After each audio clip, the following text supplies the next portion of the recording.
can you tell us a little bit more about John Deere financing? And if somebody wants a tractor, what are some practical, ways that they can do that, being that nice air-conditioned tractor? Right. So we've got all kinds of different financing options to try to meet that customer's needs. So 0% rates up to 84-month terms, showing off our new smart connector that is in base equipment for model year 25. So what that does is allows someone to Bluetooth connect with their phone to the tractor and be able to read the hours, see an online operator's manual, be able to look at their maintenance schedule. You guys are still committed to gas. It's just electric is something that's added onto that, or? Yeah, we're committed to developing the right solution for the customer, really, at the end of the day. So however we can do that, that's going to be an affordable package that people feel like fits their business needs. That's what we're looking to do. So whatever that power needs to be is what we'll continue to keep on working on developing. So I'm still a Chiefs fan, and it's been a lot easier over the last few years, as you can imagine, to be a Chiefs fan. Because of the refs? Yeah. Oh, wow. I was thinking about the championship rings. That's what I was thinking about. Welcome to Louisville, Kentucky. We're here at the Equip Expo in the John Deere booth with Mark Davey. What's up, Mark? I'm doing good. How are you doing, Paul? How's your voice? I heard you were singing last night. We're going to start there. I was. What song did you sing? I got a little chance to do Tennessee whiskey at our company event last night. So that was a nice little surprise. The band, took enough faith in me to let me up on stage. So. Do you play the guitar or you just sing? I just sing. Yeah. Okay. Yeah. So it's fun. Yeah. You got a sample for us, or? These mics are good. I hear you. I think that was all saved for last night, buddy. Okay. I went to bed. I left. I was so exhausted from doing this all day, and I thought it was like 10:30, and it was 8:22 when I went to bed. Yeah. I was tired, so I missed out. You got your dinner and headed in. I got you. And went to bed. So yes, that's awesome. So you how long have you been with John Deere, Mark? Yeah, 28 years. 28 years. You got the record today. Is that right? Chase was 26. Halfman was about 25, 26, 27. Yeah. So you're 28. You're the record. Awesome. Well, it's good to be the record at something, isn't it? When did you get your start? Like, what'd you do year one? Yeah, well, whenever I started, I was an intern at Oklahoma State, and so I got an opportunity to come to our Dallas sales office and interned in that Dallas area during the summer and visiting dealers with some of our field territory people. So just getting to learn a little bit about the John Deere dealer network and how we work with dealers to move equipment. Yeah. Did Oklahoma State have a deal with John Deere? How'd you go from that transition? Actually, our recruiting group there would just invite in various companies. So it was part of our intern development program of just a lot of different companies coming through. And so lucky enough to get a chance to get my foot in the door, and they liked enough of what they saw, and I did as well, and the rest is history. Were you from Oklahoma or Texas? Kansas. So, Kansas. Yeah. So I grew up on a farm, so that's another thing with when I got the chance to interview with John Deere, being in the cattle business growing up and 4-H, all that kind of, rural roots really resonated with me and being able to work for a company like John Deere. So as a kid on a farm, what was that like? Yeah, I mean, any spare time I was out, being able to be out in the woods or out with the cows. I raised show steers, so, got a chance to do a lot of breaking and taming them and getting them ready to take to the local fair and stuff like that. So we spent a lot of time outside, and it was fun growing up that way. That was in Kansas. That was in Kansas, yep. And I did livestock judging in 4-H as well, and really that's how I ended up at Oklahoma State, because I was on the Oklahoma State livestock judging team. So I had a little scholarship to go there, and that worked out really well to stay with my rural roots, and then got that internship with Deere. Yeah. Now, as you progress through your career at Deere, now you're working with the tractors? Yeah, I've worked in a lot of places over that time. I've guess about 9 different moves from right now I'm living in North Carolina in the Raleigh area. Lived there for about the last 14 years, but before that I spent about 9 different moves across all parts from California, Texas, Iowa. So I've lived in a lot of different places. And that's another thing about Deere. It's afforded me a lot of chances to be with the same company that's obviously a solid, stable company that you can count on and have that faith that they got your back and it's a good place to work.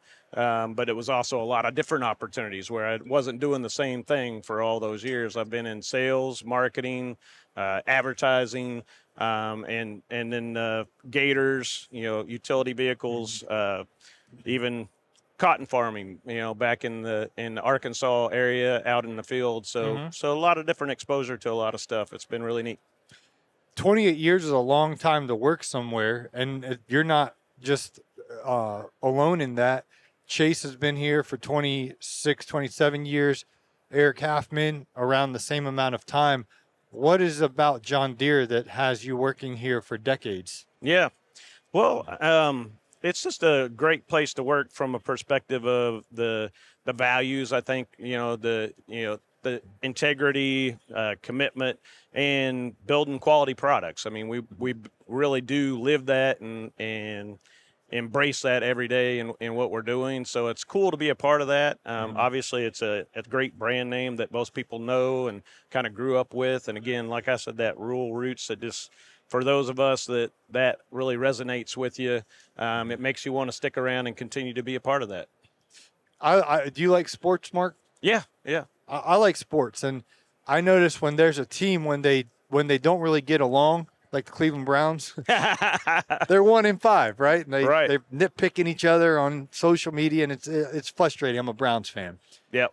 Then I look last year at the Michigan Wolverines, and they had this camaraderie. And they ended up beating Ohio State. They ended up beating Alabama, the two heavyweights. But it's because they came together. Alabama and Ohio State were probably better than Michigan on paper, but the team of Michigan beat the Buckeyes and beat the Crimson Tide. When I see you guys at John Deere, Mark, you guys are like a team. Last night I had dinner with you guys, and you're cutting up and laughing so hard and singing, and all of that was authentic, and you guys genuinely enjoy being around each other. So explain that team, and how do you guys build that culture, and how can a lawn care business build that? Right. No, that's a great point. And that's probably one of the places I left out. All right. So it's good you say that it's about the people. All right. And being around good people that build each other up and working together and a lot of different diverse experiences and skill sets. So trying to find, leverage each other's strengths in that perspective is always something we try to do and build up within the team. But yeah, I mean, and a lot of us have been around together for a while, and you really enjoy getting to go to these events because we also, although we all work in the same team, a lot of us are located in different places yet still. So this is a time, getting together at this event that we get to spend some more time, quality time together. So it's really fun to be able to have those moments to go out to dinner together and cut up, like you said, and just enjoy. And that helps us, whenever we're having to work through those tough work projects as well, to know, each other really personally at a better level. Off air, Mark, you were mentioning about your tractor and ball fields. Can you tell us more about that? Yeah. So each year, for the last several years, we've been going to a event at the National Mall. We have a relationship with them, with the trust at the National Mall.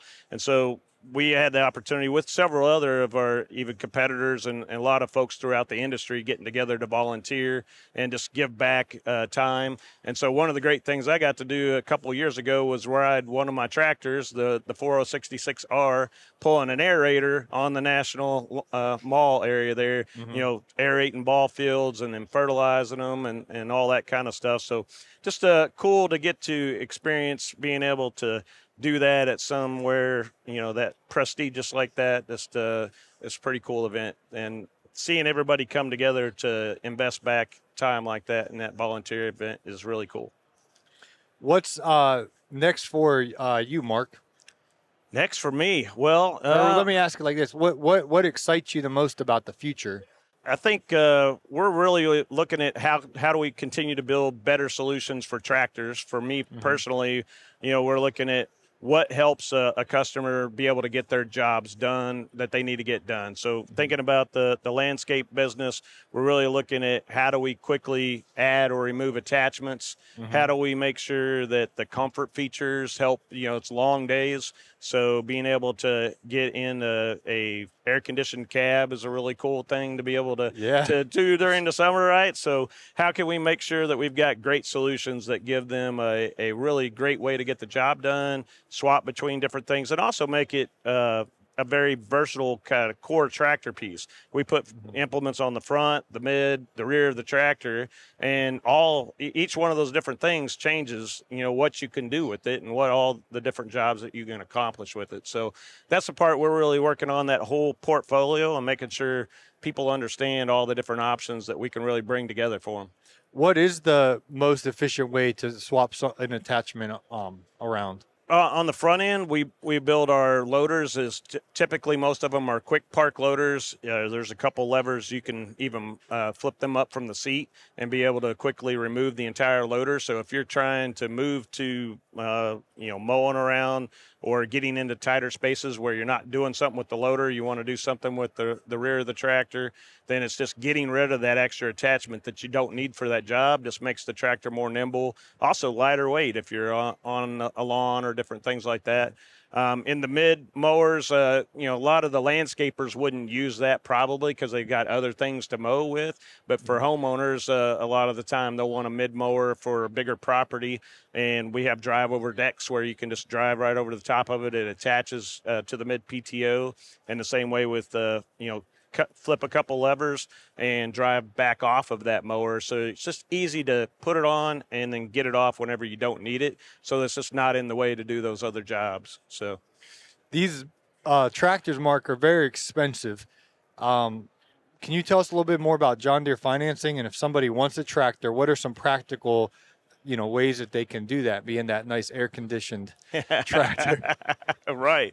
Yeah, there's some that cost a pretty good penny, all right. And being able to finance that up to 84 months, we've got all kinds of different financing options to try to meet that customer's needs. So 0% rates, up to 84-month terms. For example, we have around $135 a month starting that payment on our smallest 23 horsepower tractor. So that kind of gives people a chance to get in the door with just that tractor only. And then we also have all those different implements are able to take advantage of that same rate. So the more things that they might want to add into that note up front to be able to get an affordable monthly payment and be able to do a lot of different jobs all at once is a great way to be able to afford getting into that and getting started where they can have something they can afford to pay for while they're starting to make some revenue, bringing it in the door. I haven't been outside. We've been in your epic studio you built for us, Mark. We're very appreciative of John Deere doing this for us. But what's cooking outside? What equipment did you guys bring this year? Yeah, good question. We've got a 2025R on the tractor side out there, and it's showing off our new smart connector that is in base equipment for model year 25. So what that does is allows someone to Bluetooth connect with their phone to the tractor and be able to read the hours, see an online operator's manual, be able to look at their maintenance schedule, and you can even click through that and just like, okay, I want to order the parts from my dealer. So it makes it super simple to know what's going on. If there's happened to be something going wrong with the tractor, to get an error code, just go into that and understand what it means and be able to work with your dealer to get that fixed. So that's a really cool new feature it's been available for a little while, but now we built it into the base equipment.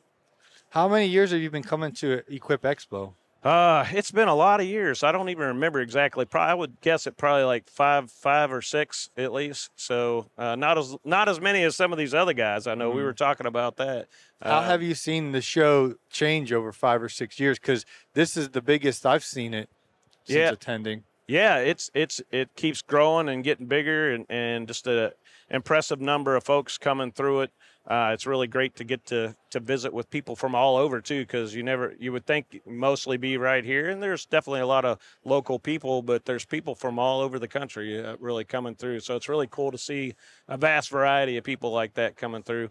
A lot of different new products, right? Everybody's looking to bring different new things. So getting into some of our new electric stuff, and then like I mentioned, it's not as much of my area, but I know we're really getting more into that operations center and being able to connect to the equipment, like I mentioned that we're doing with our equipment mobile app on the tractors. So being able to be connected and see that information at your fingertips on your phone is pretty cool new technology. Yeah, we had Amanda on the program, and Yeah. she was explaining you can tell where the mower's at or the tractor.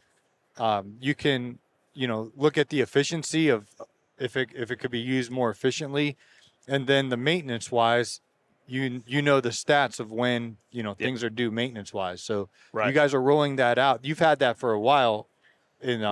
Yeah, we've had just the capability to keep up with the maintenance stuff and things like that, but the actual location is more in our mowers right now of being able to exactly see where they're at and keep track of the fleet and all that kind of stuff. So we'll continue to look at that for tractors as well. It's been something that's more on the forefront with more of that fleet management with the large fleet of mowers, but certainly something we're continuing to develop in the tractors as well. You guys are still committed to gas. It's just electric is something that's added onto that, or? Yeah, we're committed to developing the right solution for the customer, really, at the end of the day. So however we can do that, that's going to be an affordable package that people feel like fits their business needs. That's what we're looking to do. So whatever that power needs to be is what we'll continue to keep on working on development. Is there anything we're leaving out here that you want to address? No, I think really appreciate you guys giving us a chance to talk about what we're doing here at the show. It's a lot of fun, and having you guys here in the booth is cool to talk about it and get some more exposure. So thank you guys. How much effort do you put in to the show? Because your booth is, it seems like the biggest, best, grandest booth here. Well, thank you. Yeah, there is a group that really puts a lot of time into the booth, especially themselves, as far as the design and making sure it's going to look neat and be presentable. And then deciding that equipment that we're going to pull in and show off to the customers. We all work together as a team, like you said. So it takes a lot of us to pull it all together, but it looks great. You mentioned you like sports. What teams do you like out there growing up in Kansas, living in North Carolina? Yeah, so I'm still a Chiefs fan, and it's been a lot easier over the last few years, as you can imagine, to be a Chiefs fan. Because of the refs? Yeah. Oh, wow. I was thinking about the championship rings. That's what I was thinking about. A couple of them and counting, hopefully. That's what we're thinking. Oh, man. What I'm thinking is Patrick Mahomes goes back, incomplete pass, and then a flag comes out of nowhere. you don't see what I'm seeing? Count the rings. Yeah. You guys, have you been to the Arrowhead Stadium? Yes, I have, definitely. What's it like? Oh, it's a lot of fun. Yeah, I actually haven't been able to get back for a number of years with living in North Carolina, to be honest. But back in the day, growing up around there, any chance I would get to get up there, it's a lot of fun. My nephew went last year when it was the extremely cold temperatures, and I don't think that was quite as fun as he thought it was going to be. But they made it through, and it was still a good event, I think. Do you remember before Patrick Mahomes, long time ago, Todd Blackledge? Yes, I remember. Very long time ago from Penn State. That was a long time ago. Yeah, he grew up in my hometown. Okay. And then his son, I didn't know who he was, so he would come to basketball practice. Every week I coached his son, and he'd just sit in the bleachers, and it's like, Todd. But I had no idea he played for the Kansas City Chiefs and Penn State. He was a very, very, very humble man. Yeah. And he was the CBS announcer with was a guy from CBS, Vern Lundquist, maybe back in the day. College football on CBS. But anyway, finally one day someone's like, do you know who that is? And I was like, that's Quinn's dad, Todd. And but anyway, the guy is so humble. Yeah. I later found out he was the Kansas City Chiefs quarterback. Well, that's pretty cool. Yeah. Yeah, that is neat. So you guys are going to win another one this year or what? You're looking pretty good. It's looking pretty good. I mean, 5-0, I believe, right? So, yeah, and the AFC is wide open. So Yeah, true. Yeah, well, and the Royals got robbed against the Yankees. They I don't know if you watch any of those games, but it seemed kind of suspicious. I honestly have not followed the Royals quite as closely, so I won't say any comments there. Okay, there you go. Well, Mark, this has been a pleasure. You're very exciting at dinner last night. You're more mellow on air. Try to keep it under wraps. I got you. Yeah. Is there anything else you'd like to share with lawn care and landscaping business owners out there? Well, we just appreciate the business at John Deere. So thank you for those that are running our equipment out there. And we love being able to develop really neat solutions that are going to help move the business forward. So appreciate the business. Cool. Well, we appreciate John Deere. If you're at Equip, you probably walked by this awesome podcast studio. They built us in their booth. But our gratitude and appreciation to our friends at John Deere for letting us set up shop in the morning and do all these interviews all day. We've had some really good content today, Mark, so we appreciate it. Thanks, John Deere. Thanks for watching. Hope to catch you on the next one.